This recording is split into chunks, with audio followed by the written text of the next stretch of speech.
এই ছেলেটার পাদে এত গন্ধ যে তাতে মানুষ অজ্ঞান হয়ে যায়। তার পাদের জন্য তার নিজের বাবা পরিবার ছেড়েছিল, এমনকি তার বিরুদ্ধে মামলাও করা হয়েছিল যে সে নাকি পাদ দিয়ে মানুষের মার্ডার করেছে। কিন্তু একদিন সবাই তার এই পাদের গুরুত্ব বুঝেছিল।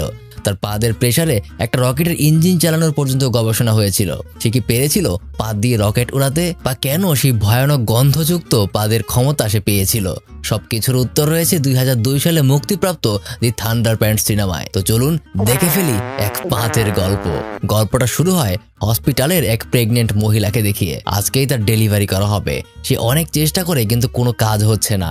ডাক্তারেরা হাল ছেড়েই দেবে। ঠিক তখনই সেই প্রেগনেন্ট মহিলা নিজের সর্বোচ্চ শক্তি দিয়ে প্রেসার দেয়, যার কারণে একটা সময় বাচ্চাটা এত প্রেসারে ডেলিভারি হয়। হয়তোবা আরেকটুর জন্য একটা বাউন্ডারি হয়ে যেত, কিন্তু জন্ম নেওয়ার সাথে সাথেই বাচ্চাটা এত জোরে পাদ দেয় যে বাকিরা সব অবাক হয়ে যায়। তার নাম রাখা হয় প্যাট্রিক। এভাবে চলে যায় কয়েক মাস। প্যাট্রিকের পাদের আওয়াজে তার বাবা মা আজ পর্যন্ত কখনো শান্তিতে ঘুমাতে পারেনি। তার বাবা যখন সেই রুমে প্যাট্রিকের খোঁজ নিতে আসে, রুমের দরজা খোলার সাথে সাথেই গন্ধে তার অবস্থা খারাপ হয়ে যায়। আর সে তো এদিকে খুব মজা করে পেদেই যাচ্ছে। এরপর কয়েক বছর চলে যায়, কিন্তু প্যাট্রিকের পাদের ভয়াবহতা তখনও কমেনি, উল্টো বেড়ে গেছে। তার বাবা এই পাদের গন্ধ আটকানোর জন্য এক এক সময় এক এক ধরনের গবেষণা চালিয়েছে। যেমন একবার তার কোমরের নিচের অংশে সে পলিথিন বেঁধে রেখেছিল, কিন্তু প্যাট্রিকের পাদ এতটাই শক্তিশালী যে এক সময় সেই পলিথিন ফুলতে ফুলতে একটা কাঁচির ধারালো অংশের সাথে ঘেঁষতে শুরু করে। আর কোনো এক সময় কেচির আঘাত পেয়ে সেখানে পাদের বিস্ফোরণ হয়, আর যাতে আশেপাশের পুরো এলাকা জেগে ওঠে। এভাবে আরো এক বছর পার হয়ে যায়। এতদিনে প্যাট্রিকের বাবা না জানি কত রকম গবেষণা করেছে, সেটার কোনো হিসাব নেই, কিন্তু আজ পর্যন্ত সে কখনো সুস্থ থাকতে পারেনি। এবার সে প্যাট্রিকের পাছায় একটা পাইপ লাগিয়ে দেয়, যেটা সোজা জানালা দিয়ে বাইরে বের হয়ে গেছে। কিন্তু সমস্যাটা তখন হয়ে যায় যখন প্যাট্রিকের হাত থেকে তার খেলনা পড়ে যায়। সে তার খেলনা আনতে সামনে এগোয়, আর এই কারণে একসময় প্যাট্রিকের জানালা থেকে সেই পাইপটা খুলে গিয়ে সোজা তার বাবার মুখের সামনে এসে পড়ে। আর তখনই প্যাট্রিক বিশাল পাদ নিয়ে বসে, যার কারণে সেই পাদের গন্ধে তার বাবার অবস্থাটা এমন হয় যাতে করে পর মুহূর্তেই তাকে অ্যাম্বুলেন্সে করে হসপিটালে নিয়ে যাওয়া হয়। কিন্তু এভাবে সময় যেতে যেতে একদিন অতিষ্ঠ হয়ে প্যাট্রিকের বাবা তার পরিবারকে ছেড়ে দেওয়ার সিদ্ধান্ত নেয়। প্যাট্রিকের মা তাকে খুবই রিকোয়েস্ট করে, কিন্তু সে আর এই পাদের মধ্যে থাকতে পারবে না। প্যাট্রিকের এক বড় বোন ছিল, আর এই যাবৎকালের ঘটনায় সেও প্যাট্রিকের উপর খুবই বিরক্ত। তাছাড়াও তার নিজের মাও এখন তাদের পাদের গন্ধে অনেকটাই অসহ্য হয়ে পড়েছে। আজকে প্যাট্রিককে তার মা স্কুলে ভর্তি করাতে নিয়ে আসে, কারণ অন্তত স্কুলে গেলে বাড়িতে এসে পাদের গন্ধ থেকে কিছুটা সময়ের জন্য মুক্তি পাবে। আর সেখানেও বিদায় জানাতে গিয়ে প্যাট্রিক একটা পাদ দিয়ে ফেলে। ভেতরে যখন টিচার তার নাম জিজ্ঞাসা করে, নাম বলার বদলে সে এক ভয়ানক পাদ দিয়ে বসে, যার কারণে তার আশেপাশের প্রত্যেকেই তার থেকে দূরে সরে যায়। তবে সেখানে একটা ছেলে ছিল যেই তার সাথে বন্ধুত্ব করে। তার নাম এলি।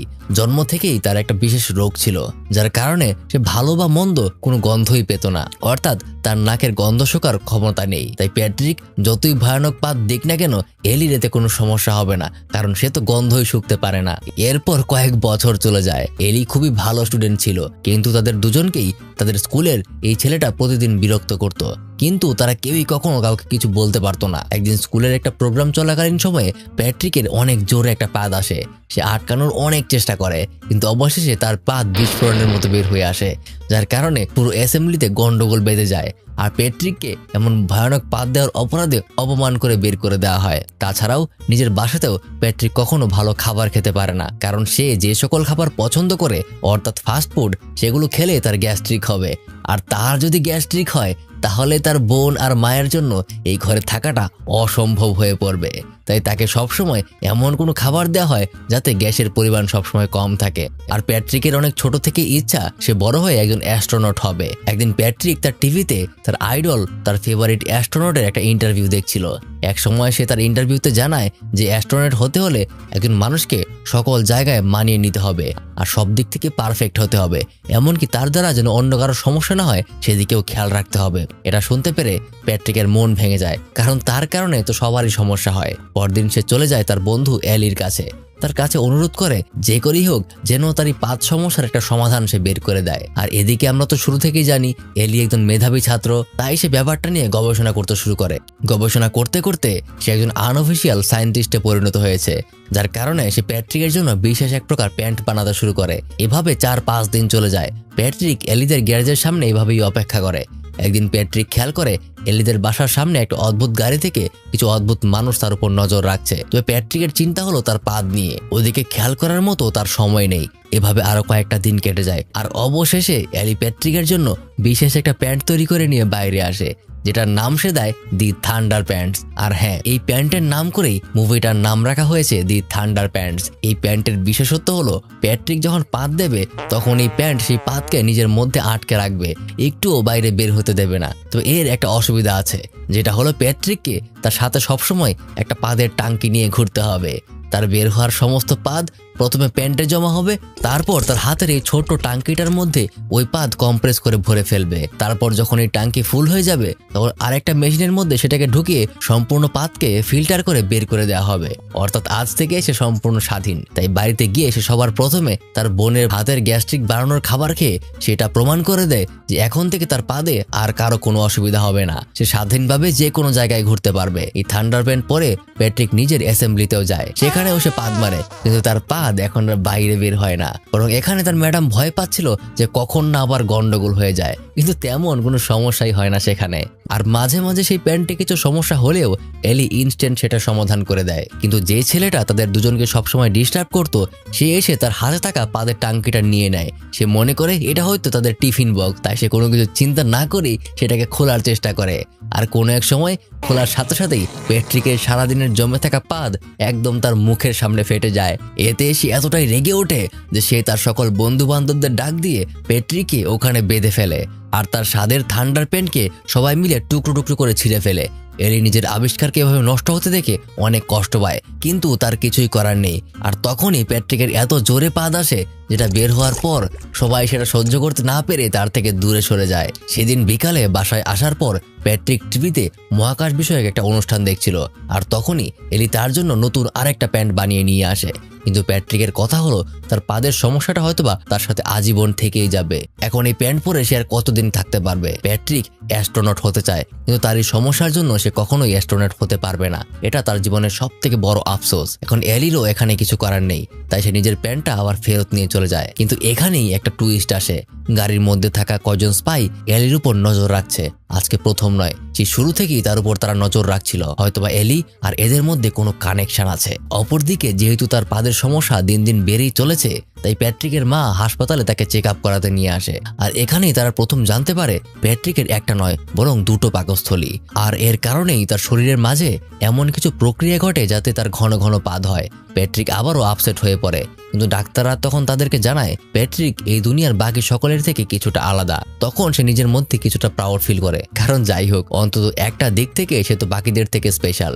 সেই খুশিতেই সে রাস্তা দিয়ে হেঁটে যাচ্ছিল, আর তার ঠিক পাশেই একজন গায়ক জোরে জোরে চিৎকার করে নিজের গানের প্র্যাকটিস করছিল। কিন্তু গত অনেকটা সময় যাবত তার গলার সমস্যার কারণে সে আগের মতো জোরে জোরে সুর তুলতে পারে না। আজকেও সুর তুলতে গিয়ে তার গলা বসে যায়। তখনই তার বাড়ির নিচে প্যাট্রিক বিশাল আওয়াজের একটা পাদ দিতে শুরু করে। এতে করে সেই গায়ক খুবই অবাক হয়। সে প্যাট্রিককে দাঁড়াতে বলে, কিন্তু প্যাট্রিক সেখান থেকে পালিয়ে যায়।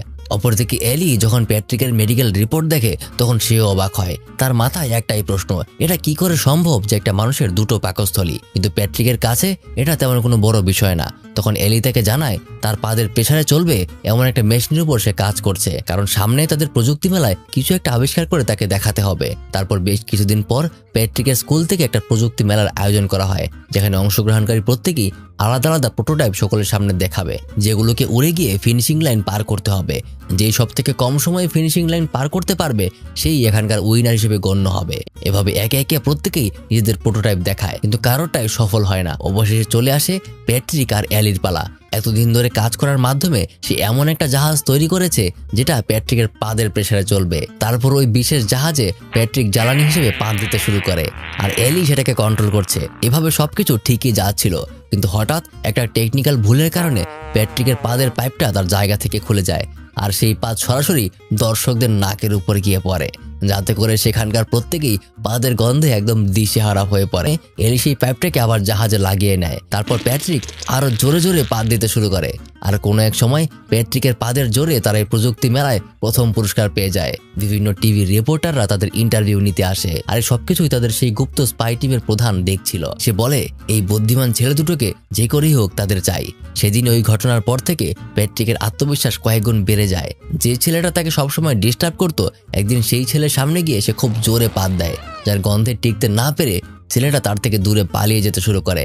কিন্তু আজকে প্যাট্রিক তার প্রতিশোধ নিয়েই ছাড়বে। এভাবে দৌড়াতে দৌড়াতে সে তাকে এক নির্জন জঙ্গলে নিয়ে আসে। ছেলেটা তার সামনে খুবই আকুতি মিনতি করছিল, কিন্তু প্যাট্রিক তার কোনো কথাই শোনে না। সে ছেলেটার একদম মুখ বরাবর গিয়ে নিজের পাছাটা ঘুরিয়ে এই যাবৎকালে সব থেকে বড় পাতটা দিয়ে দেয়, যার কারণে ওই ছেলেটা সহ পুরো জঙ্গলের অবস্থা খারাপ হয়ে যায়। তারপর আরো কিছুদিন এভাবেই পার হয়ে যায়। প্যাট্রিক একদিন এলিদের বাড়ির সামনে আসার সময় দেখতে পায় এলি কিছু অপরিচিত মানুষের সাথে কোথায় যেন চলে যাচ্ছে। এলি যেন তাকে দেখেও না দেখার ভান করে চলে গেল, যার কারণে সে অনেক কষ্ট পায়। পরে যখন এলির বাবাকে জিজ্ঞাসা করে, তখন তিনি তাকে এলির দেওয়া একটা চিঠি ধরিয়ে দেয় আর বলে সে একটা গুরুত্বপূর্ণ মিশনে বিদেশে গিয়েছে। আর এই চিঠিতে এলি তাকে বিদায়ের কথা লিখেছে, আর লিখেছে সে যেন তার স্বপ্ন পূরণ করতে পিছপা না হয়। হয়তোবা তার আর কখনোই দেখা হবে না, কিন্তু প্রতিদিন টিভিতে বিভিন্ন মহাকাশের অনুষ্ঠানগুলো দেখেও এখন যেন সে তার স্বপ্ন পূরণের বিশ্বাসটা নিজের মধ্যে আনতে পারছে না। এতদিন পর্যন্ত তার একমাত্র কাছের বন্ধু ছিল এলি। ঠিক তখনই তার দরজায় কে যেন চলে আসে। প্যাট্রিক দরজা খুলে দেখতে পায় এটা তো সেই দিনের সেই গায়কটা। সে ভেবেছিল হয়তোবা সেদিন তার গান নষ্ট করে দেওয়ার জন্য সে বিচার দিতে এসেছে, কিন্তু বিষয়টা আসলে সম্পূর্ণ উল্টো। সে বলে যে সে নাকি তাকে দুনিয়ার সাথে পরিচয় করে দিতে চায়। তার পাদের আওয়াজ এবং তার গান এ দুটো মিলে নাকি পুরো দুনিয়াকে চমকে দেওয়া যাবে। তাই সে প্যাট্রিককে অফার করে তার সাথে বিদেশে যাওয়ার জন্য। আর এদিকে প্যাট্রিকের মনের মধ্যে ছিল শুধুমাত্র তার বন্ধুকে পাওয়ার আশায়। যেহেতু তার বন্ধু বিদেশে গিয়েছে, তাই প্যাট্রিক তার সাথে কাজ করতে রাজি হয়। তারা দুজন একসাথে প্যারিসে চলে যায়। সেখানে বিভিন্ন প্রোগ্রাম শেষে লম্বা একটা সুর দেওয়া হয়, তার সাথে প্যাট্রিকের পাদের আওয়াজ একসাথে মিশিয়ে দেওয়া হয়, যার কারণে দর্শকরাও তার সুরের এনার্জি পেয়ে খুবই খুশি হয়ে ওঠে। এভাবে দেশ বিদেশে তারা ঘুরতে থাকে। তবে তাদের এই ভালো পারফরমেন্সে জনি নামক এই গায়কের ফেম কিছুটা কমে যায়, কিন্তু সেও বুঝতে পারছে না সে এত ভালো গান সে কিভাবে গাইছে। অপরদিকে এই ঘোরাঘুরির মাঝে মাঝে প্যাট্রিক তার বন্ধুর ছবি নিয়ে বিভিন্ন জায়গায় ঘুরছে আর তাকে খোঁজার চেষ্টা করছে, কিন্তু কোথাও সে তাকে খুঁজে পায় না। আবার সেই গায়ক প্রতিদিন প্যাট্রিককে 4 ঘন্টা করে পাদের প্র্যাকটিস করায়, যার কারণে তার উপর দিয়েও বেশ ভালো প্রেশার যাচ্ছিল। আর এই বিষয়টা জনি নামক গায়কটা জানতে পেরে যায়। সে একদিন কৌশলে প্যাট্রিকের খাবারের মধ্যে পাত আটকানোর ওষুধ ঢেলে দেয়। আর সেই খাবার খাওয়ার পর তারা যখন পারফর্ম করতে যায়, তখন প্যাট্রিকের পাত দেওয়ার সময় তার পাত বন্ধ হওয়ার পরিবর্তে এত জোরে বের হয় যে সেই আওয়াজে এখানকার পুরো স্টেজ কাঁপতে শুরু করে। সেখানকার কাজগুলো ভেঙে যায়, এমনকি উপরের জিনিসপত্রগুলো নড়তে শুরু করে। এই বিশাল আওয়াজে সামনের দর্শক সকল একদম মুগ্ধ হয়ে যায়। আর ঠিক তখনই জনি নামক সেই গায়কটা স্টেজে উঠে দাঁড়ায় আর প্যাট্রিককে কান ধরে বাইরে নিয়ে আসে আর সকলকে জানিয়ে দেয় এতদিন গানের ব্যাকগ্রাউন্ড মিউজিকগুলো আসলে এই ছেলের পাছা দিয়ে বের হয়েছে। প্রত্যেকে এই কথা শুনে চমকে ওঠে, কিন্তু উপরে একটা ভারী লাইট তখনও নড়বড় করছিল। আর হঠাৎ তখন প্যাট্রিক ছোট্ট করে আরো একটা পাত দেয়, যার কারণে লাইটটা খুলে সোজা এসে জনির মাথায় পড়ে। আর সেখানেই জনি একদম অক্কা পেয়ে যায়। এই কারণে প্যাট্রিক আর সেই গায়কের বিরুদ্ধে মামলা করা হয়। প্যাট্রিককে বিষয়টা নিয়ে জিজ্ঞাসাবাদ করা হলে সে জানায় যে শুধুমাত্র তার বন্ধু এলিকে খুঁজতে এখানে এসেছিল, তার উদ্দেশ্য খারাপ ছিল না। আর এই সমস্ত ঘটনা এলি নিজের টিভিতে দেখছিল। অপরদিকে প্যাট্রিকের বিরুদ্ধে অনেকগুলো সাক্ষ্য প্রমাণ তৈরি হয়ে গেছে, তাকে কোর্টে তোলা হয়। বিপরীত পক্ষের উকিল জানায় প্যাট্রিক নাকি গায়কের সাথে মিশে পাত দিয়ে মার্ডার করার পরিকল্পনা করছিল। আর যেহেতু উপরের লাইটটা তার পাদের কারণেই পড়েছে, এজন্য তাকে দোষারোপ করা হয়। একসময় আদালতে প্যাট্রিককে মৃত্যুদণ্ড দেওয়ার ব্যবস্থাও করা হয়। পরদিন সময় মতো তারা সবাই প্রস্তুত হয়। একটু পরেই তাকে গুলি করে মেরে ফেলা হবে। ঠিক তখনই তাদের সামনে একটা বড় গাড়ি এসে থামে।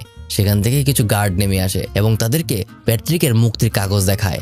আইনিভাবে তাকে নির্দোষ প্রমাণ করা হয়েছে আর সেখান থেকে তাকে ছাড়িয়ে নিয়ে যাওয়া হয়। গাড়ির ভেতরে প্যাট্রিক জানতে পারে এনারা প্রত্যেকেই অ্যালির পক্ষ থেকে এসেছে। প্যাট্রিককে তারা খুবই যত্নে একজন ভিআইপি গেস্টের থেকেও বেশি সম্মান দিয়ে নিয়ে যায়। সেখানে কিছুটা সময় অপেক্ষা করার পরেই তার সাথে অ্যালি নিজে দেখা করতে আসে। দুজনে এতদিন পর একে অপরকে দেখে একজন আরেকজনকে জড়িয়ে ধরে। এলি তাকে জানায় একটা গুরুত্বপূর্ণ সিক্রেট মিশন ছিল, তাই কাউকে কিছু না বলেই তাকে চলে আসতে হয়েছে। আসলে কিছু অ্যাস্ট্রোনট নাকি স্পেসে কিছু টেকনিক্যাল ভুলের কারণে ফেসে গিয়েছে। আর সেখান থেকে তাদের উদ্ধার করা কোনোরকম ভাবেই সম্ভব হচ্ছে না। তাদের কাছে খুবই অল্প দিনের অক্সিজেন আর কিছু খাবার বাকি আছে। এতদিন ধরে এলি তাদেরকে কিভাবে বাঁচানো যায় সেটা নিয়ে রিসার্চ করছে, কিন্তু অবশেষে সে যখন আর পারছিল না তখন টিভিতে সে প্যাট্রিকের পাদের বিরুদ্ধে মামলা দেখে। আর তখনই তার মাথায় চলে আসে একমাত্র তার পাদের প্র্যাকটিসেই পারবে সেই মহাকাশচারীদেরকে বাঁচাতে। এলি এখন থেকে এমন একটা রকেট বানানোর পেছনে মনোযোগ দেবে যেটার জ্বালানি হবে প্যাট্রিকের পাদ।